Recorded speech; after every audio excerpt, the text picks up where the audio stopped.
Invitée de cette édition, Irina Bourdelle, bonjour. Bonjour. Vous êtes donc présidente de l'association ukrainienne de la Côte d'Azur, on vient de voir le reportage. Une question tout d'abord, vous avez des contacts sur place, est-ce qu'on a vraiment l'impression en Ukraine d'être à deux doigts d'un conflit militaire? Oui, oui, on a l'impression d'être à deux doigts, comme vous dites, d'un conflit. Après, il ne faut pas non plus imaginer qu'il y a une panique en Ukraine, parce que les gens sont habitués à cette idée. L'Ukraine, elle dure depuis 8 ans. En fait, la guerre en Ukraine, elle dure depuis 8 ans. Donc oui, aujourd'hui, la situation est encore plus tendue que c'était il y a 1 an ou 2 ans. Mais il ne faut pas oublier qu'en 2014, les Ukrainiens ont déjà vécu une année très très difficile, plus que difficile.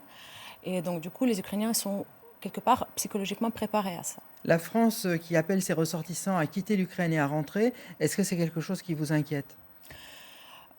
Ça nous inquiète, ça ne nous étonne pas du tout. On a des contacts aussi avec les Français qui sont là-bas sur place et qui disent ben non, on ne va pas quitter le pays parce qu'on estime qu'on est dans un pays qui doit être libre et qui doit se défendre et qu'on reste ici même pour aider les Ukrainiens à se défendre. Donc oui, ça nous inquiète, mais encore une fois, ça ne nous étonne pas. Alors, à votre niveau, ici, à l'association en Côte d'Azur, il y en a d'autres d'ailleurs, hein, il y en a dans toute la région Provençale-Côte d'Azur. Qu'est-ce que vous pouvez faire pour ceux qui sont là-bas? Alors pour ceux qui sont là-bas, nous, on commence à réfléchir si vraiment la guerre commence. Donc je pense qu'on va déjà commencer par faire venir peut-être les enfants ici à Nice, dans la région, peut-être organiser les voyages comme ça pour les enfants, surtout les enfants des militaires qui se battent aujourd'hui en Ukraine. On va commencer par ça.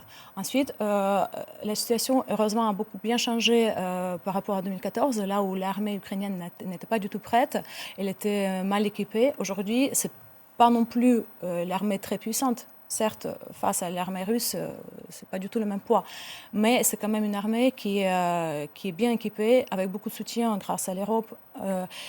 Donc, ils n'ont pas besoin, on va dire, de notre aide financière comme c'était en 2014, où tout le monde...